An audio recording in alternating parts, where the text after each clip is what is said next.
Hi guys, I hope you're well and keeping safe with everything that's going on at the minute. It's pretty scary, but something different, something that Darren and Alex came up with last week was like a Q A video with myself where you guys can fire in some questions, just maybe get a little insight into what it's like for me, what it's like travelling, what it's like being a pro, and just a chance to ask some questions. Firstly, obviously, a lot of people know me, but if there's anyone who doesn't, my name's Max. I'm 25. I live in Birchington. I grew up at North Foreland, started playing at the age of 8. Just around the little par 3 course up there, and from the age of 13, sort of 12, 13, I've always wanted to be a pro. I've always wanted to be on the European tour, and golf's always been sort of the main thing for me. And for the past 5 years, I've been lucky enough to play professionally, and it's been brilliant. I've loved every minute. There's been some amazing highs, some tougher times in the last year or so, but overall it's been brilliant.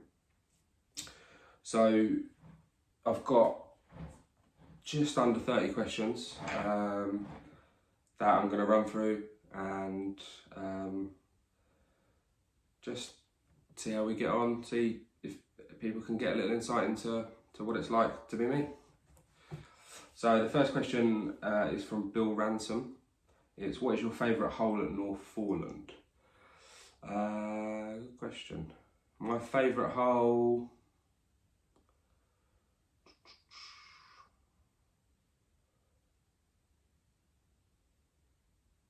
probably the 17th, maybe. For me, it's probably the hardest tee shot on the course. Obviously, you've got the out of bounds to the left. You've got a lot of rough and bunkers up the right hand side, and you have to hit 2 good shots. You have to hit a really good drive, and then you're always going in with a long iron, maybe even a wood, depending on the wind. It's tough hole, tough green, and probably for me the most challenging hole on the course. This one's from Steve Hopper. What is your most memorable shot and the one you go to for a positive mind? For me, it's probably back 2014. I turned pro at the end of 2013 and went to Q school. I was very new to the pressures of golf being your livelihood, and sort of every shot means a lot more than it did at the top of the amateur game. Meaning that in amateur events, if you came 5th or you came 7th, 8th, 10th, it was still a good week. It was seen as a good performance. Whereas sometimes that can be the difference between keeping your card, obviously having enough money for next week, or different scenarios. So with that Q school, I got onto the Challenge Tour, and I'd had a steady season. I played pretty solid, and I went to Oman. I needed a good week to keep my Challenge Tour card for next year, and that was some of the best golf I've ever played. It was a kind of a linksy style golf course, very windy. Sort of, obviously, growing up in North Foreland, I was used to that. And on the last hole, I think I had a 2-shot lead. Really tough par 4 into wind, water all down the left hand side. It was maybe 450, 460, and having not been in that position to win before, having not had those pressures, and with everything that was there, I smoked a drive straight down the middle, had 190 yards maybe left in. And although you've got a 2-shot lead, there's obviously, it's still tough. You're nervous. You're just trying to get it done. And I hit the best 5-iron I've ever hit in my life, right into the middle of the green. Tough small green to hit, and that early in my career was sort of a moment I felt that, you know, I can do it under the pressure. I can produce the shot, and you know, if I ever think, you know, do I need a bit of positivity, I always look back to those times where it was newer to me and I wasn't used to it, and I could produce what I produced. That for me is where I look for my positivity. Next, Alistair Reed. On a scale of 1 to 10, how challenging is the Northcliffe course? If we had it on a calmish day, I would be looking at least sub 50, so 49 or less, as a sort of a rough target. It's a very good facility for your wedge game, for your short game. Obviously I've been playing it for years, so I've got, you know, the advantage of knowing the greens, knowing where to miss it, where you can't miss it. So for me, that's maybe a 6 on difficulty, maybe. What is the best course you've ever played on? Why? Ooh, Pete Foot. Best course. Probably, I mean, last year I didn't play great, but for me, last year I played Valderrama for the first time. And if anyone's, you know, watched the Ryder Cups or seen any events there, it's a brutal golf course. It's tight, it's very undulating, so there's a lot of fairways where you can hit it in the middle of the fairway and be blocked out by trees. You kind of have to navigate your way around really well. You know, when I played, it was really firm. It was in immaculate condition. I didn't play too great. I missed the cut, but as a golf course, as a setup and a test, I think that's the best golf course I've ever played for sure. There's a couple of other really good ones, but for me, that's probably the best golf course I've played. Who is the best golfer you've ever played with? John Smith. It's a difficult one, that, because there's a lot of players that have, you know, different qualities. So if I was to break it down, I think the player that with the best swing I've played with is probably Brandon Stone. You know, very good lines, very good athletic swing, a lot of power. I played with him at the KLM last year. That was really impressive. Short game, I would say probably Brett Rumford. He's, you know, quite well known for having a good short game. There isn't really a shot that he hasn't got, or, you know, as an outsider, always looking at me, always looks confident and always looks like he can play any shot. So short game wise, definitely Brett. Putting, question. Probably one of the best putters I've seen is a guy called Stuart Manley. Just very good from sort of 5-6 feet and in.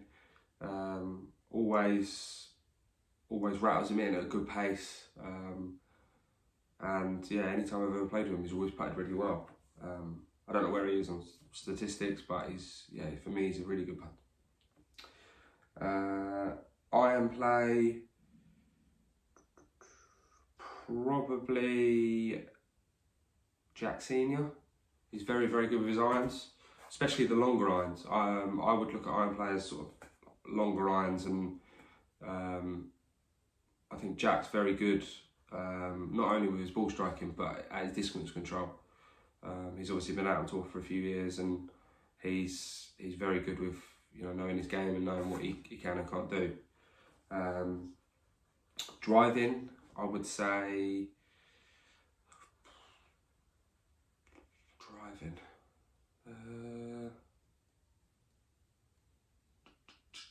probably Ross Fisher. I played with Ross last year in Germany, and you know, he was very, very steady. Everything was kind of one shape, just a nice high fade. At that point, I think he was having, you know, an average year, or you know, I think he'd just come back from injury, so he hadn't played that much. But there was definitely something there. You know, a lot of confidence, a lot of trust in what he was doing, and I think he was right up there. I think another side, mentally, there's a lot of players that are kind of up and down, but I think it's one of the most important parts of the game is being mentally strong and being able to deal with you know, ups and downs in rounds and different challenges you face. And I think Ollie Fisher maybe was the best mentally I've seen. You wouldn't be able to tell if he was, you know, 7-8 under or if he was 4 or 5 over. He was very level-headed. Always, you know, gave every shot the same attention, and as a mental approach, I think that was definitely someone that I thought, you know, I'll take something from that round and I can use that going forwards. Who we got? Dean Swift. How are you keeping your focus in lockdown, and what are you doing to keep your game at the required level? It's obviously very difficult. You're limited with, you know, what you can and can't do. Me personally, I have got like a net in the garden and also a chipping net. For me personally, I'm just trying to hit balls every day to stay at a level where I feel like my ball striking and my swing is in the right place.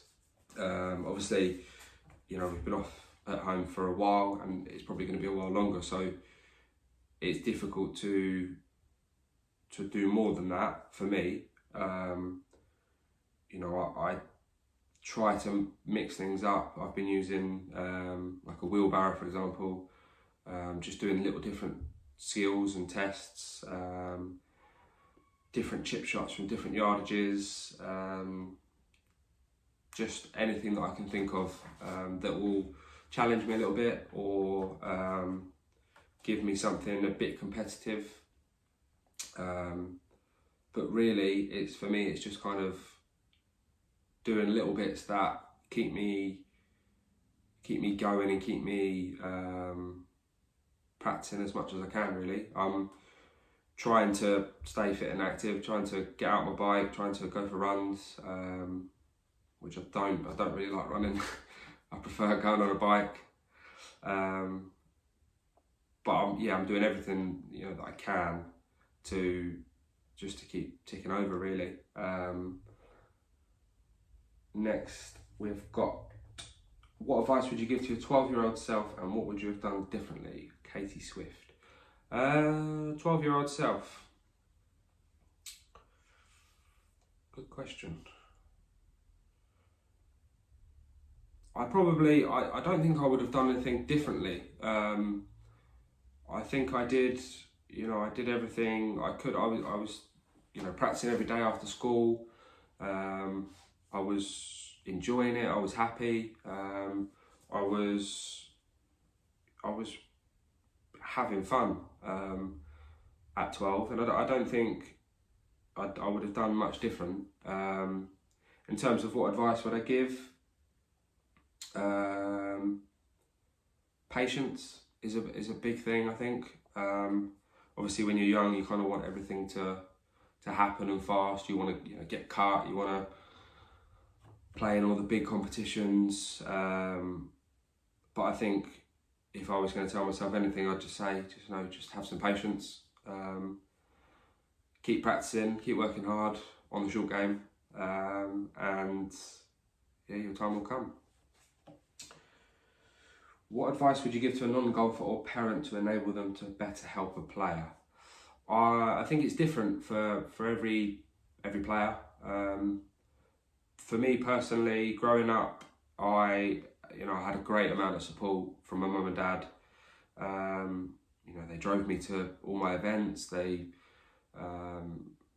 took so much time and money and effort out of their lives to get me to be able to play.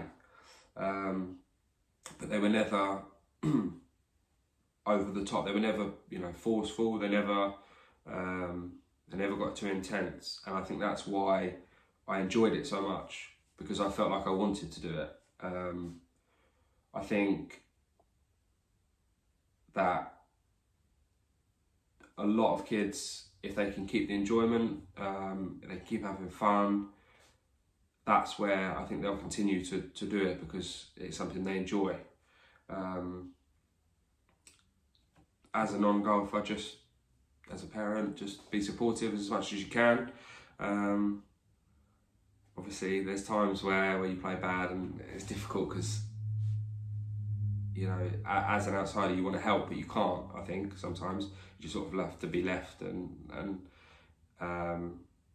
you get over your bad rounds, you get over your ups and downs yourself. But just be supportive, and be there for whoever it is that's playing.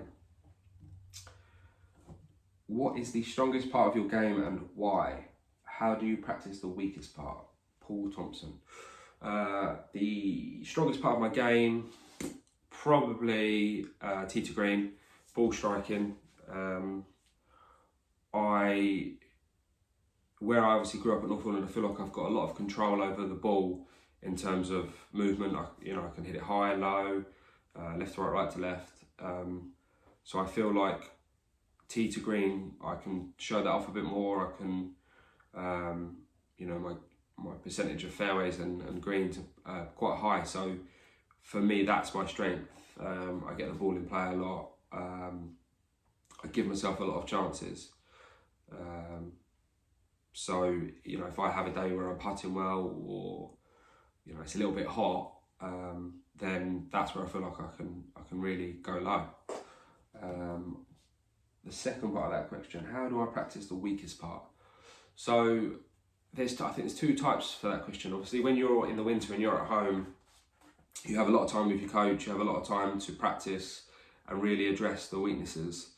So when I'm at home in that situation, there'll be drills, there'll be sort of tests. I think the only real way to know that you're improving is to be under pressure, because it can be easy to feel like you're doing it right, and then when you get back into the pressure situation, you're not used to it, or you haven't tested that weakness. So I would always try and test that and give myself tasks that are quite difficult, and I think that would develop me more when I'm at home.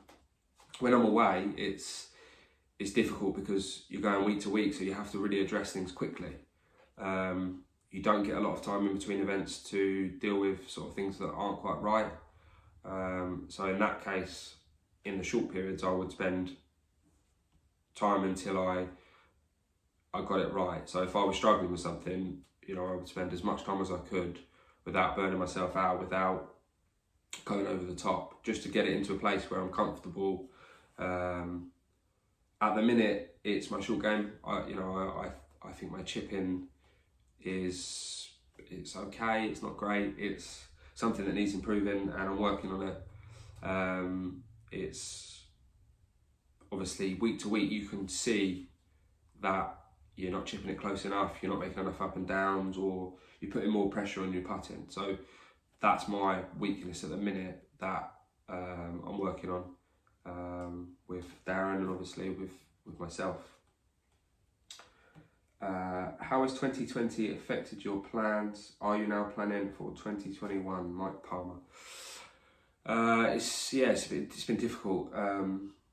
My plan after Q School was to play a full year on the Challenge Tour. I was going to work through the winter into the early part of the year at the hospital, which I did. And then I was hoping to go to South Africa to play some events on the Challenge Tour. I didn't get into those. So I did some more work, and then obviously with this virus, you know, there's sort of no definitive time frame. So 2020 has been a bit of a write-off really. I haven't played any events. I've been practicing but not done anything major, and I'm in my mindset is probably preparing for sort of July, August time. If we can, that's when I'm sort of planning on playing. Planning my sort of mentality on when I'm sort of going to be back playing. 2021, I don't really know sort of where I'm going to be or what the situation is going to be, so it's difficult for that. The next one, what advice do you have for the North Foreland juniors who want to follow in your footsteps? Question. Have fun. You know, I see some of the juniors at the golf club.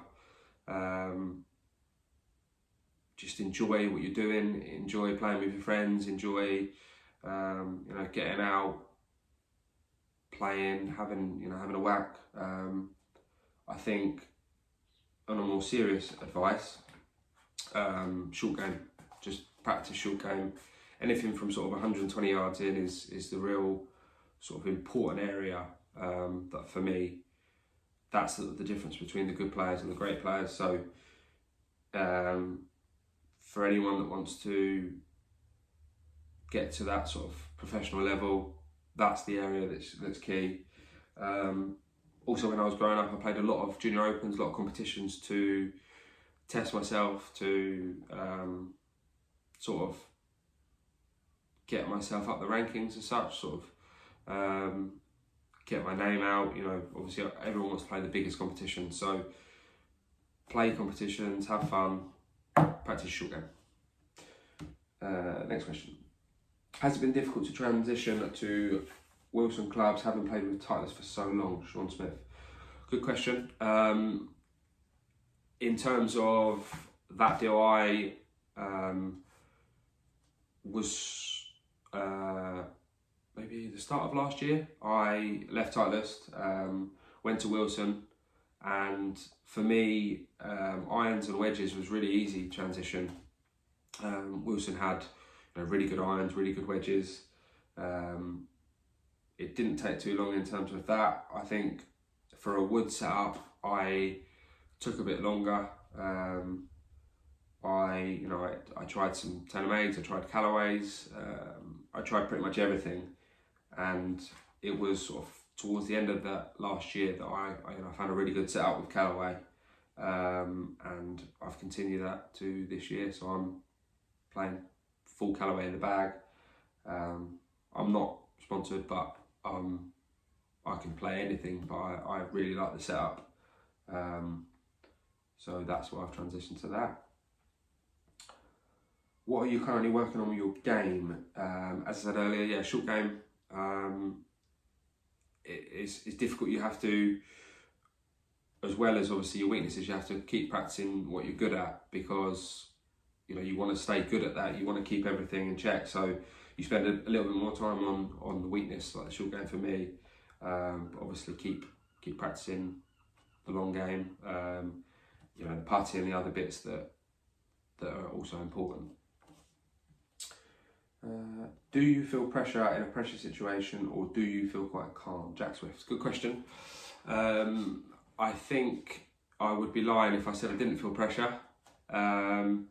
I think it's good to feel nerves. I think it's good to feel pressure. It means that it matters what you're doing. I think the best answer to that is that when you see the majors and obviously the bigger events, the Ryder Cup, that's when you see players make mistakes or players struggle a bit, and I think that's where you can see there is pressure. Everyone has it. Everyone has nerves. Everyone, when they're on a big situation, they'll, their hands will be a bit shaky.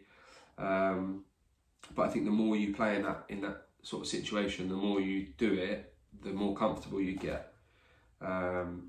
like me when I played in Oman, I was new to, you know, the pressure, the nerves, the heart rate, the hands. But from that, I sort of learned, you know, different things that I do under pressure. You know, I learned that I could do it. I learned that my game was good enough. And that all came from sort of being in that position. And then the next time I was in that position, I could handle it. You know, I dealt with it. So I think just keep putting yourself in those positions. That's why it's good to practice under pressure, because you're practicing for what you would get on the course. So I think just practice with that one, and the more pressure situations you're in, the better you'll get at it. How much does it cost being on tour? So it's obviously very expensive, and you, as a golfer, you're paying everything yourself. Well, I am. So in terms of Challenge Tour, I will look to share with someone. I'll look to sort of cut costs, and you know, I look for hotels and flights 2-3 weeks before. On average, probably £1,500 for a Challenge Tour event. I don't use a caddy, so there's not that cost involved. For the main tour, it's more probably 2,000 and above. Depending on where you're going, depending on, you know, if you're going to further abroad, or you know, if you're going to South Africa or China, for example, it's obviously more expensive. But with the added cost of a caddy, that's sort of £800-900 a week. You're looking, over to sort of £2,000. So you know, it can be very expensive. Do you currently have any sponsors or sponsorship opportunities? At the moment, I don't have a club sponsorship. I don't have any commercial deals. So at the minute, no. I've been working, as I said, through the winter at the hospital to try and save some money for my season, and it's probably the most difficult part of being a golfer, is trying to get support, because it's obviously very expensive. I was lucky to have my mum and dad to help me when I first turned pro, and help me through my career. But in terms of sponsors, you know, there's always more that you would want, but it's difficult.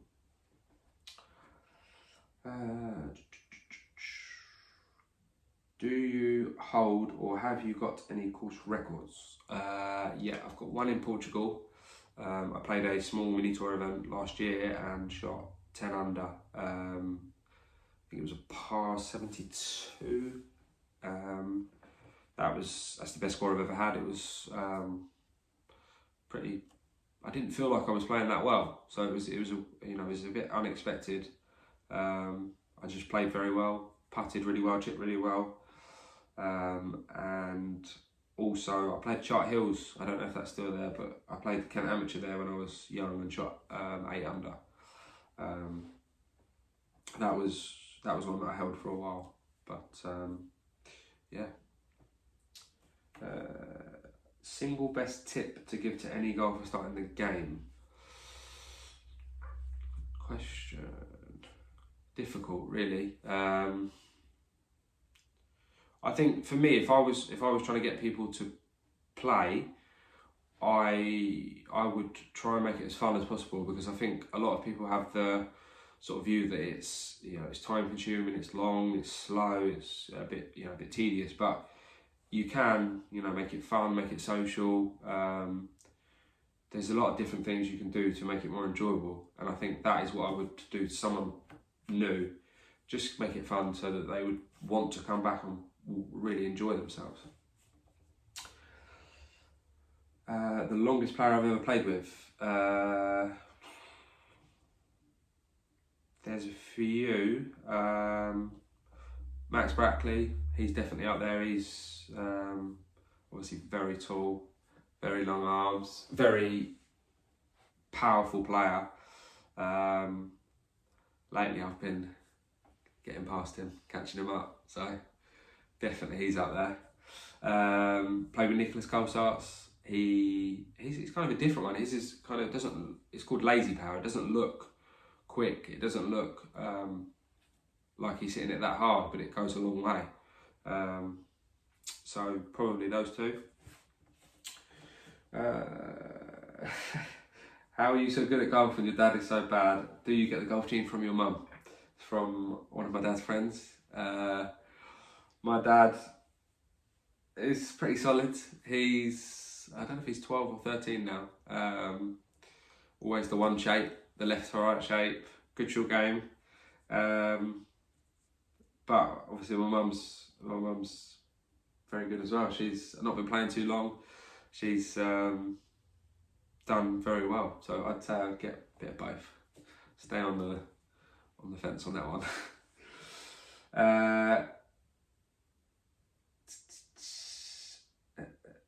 How much does a caddy cost per event? I touched on it a bit earlier. It's on the main tour. It's normally £800 or £900. Can be more. If you're playing outside of Europe, you pay half of the flights as well. So that's obviously a big expense. If you make the cut and you earn some money, there's like a tiered system. It's normally 7% of anything. Top 10's 8% and a win 10%. So that's that side of it. If you're playing challenge tours, I've never had one, but some of the guys do it for £600, plus smaller percentages, 5, 7 and 10. So it's can be quite pricey, but obviously there's a big advantage to having a good caddy and having someone that can really help and save shots.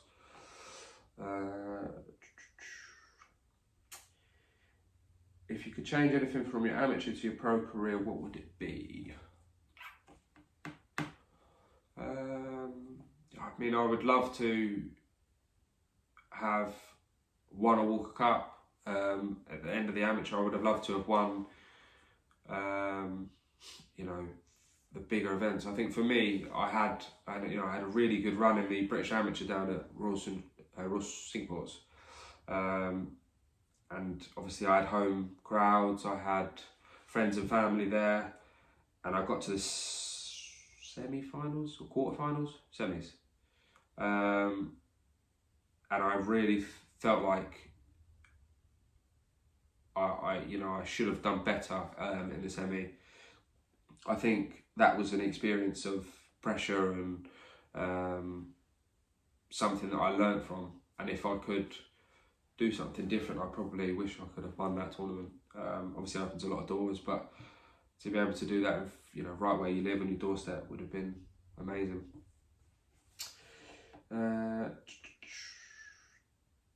How have you trained for this season in the winter months? Have you gone to warmer climes to practice like other pros? If so, where do you go and what do you do?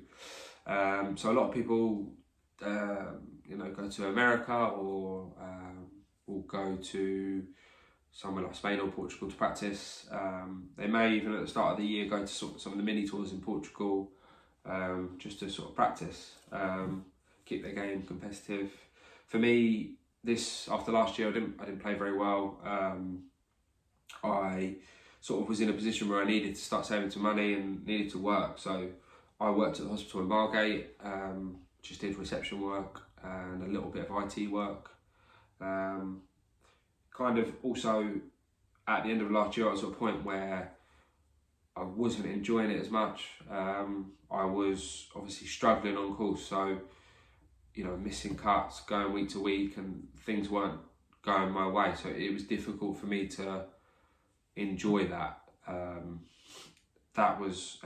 wasn't as much looking forward to playing golf. So working definitely made me miss it, made me want to play, and I was ready to go for the start of the season. So it's a shame that obviously we've been delayed by this virus, but hopefully we'll be able to get out and play golf really soon. What do you eat and drink during a round of golf? Good question. Obviously very important to stay hydrated, stay fueled up. During a round, I will mainly drink water. I sometimes have like there's little tablets for electrolytes, like drinks, to give you a bit more energy. Very rarely is anything other than water though.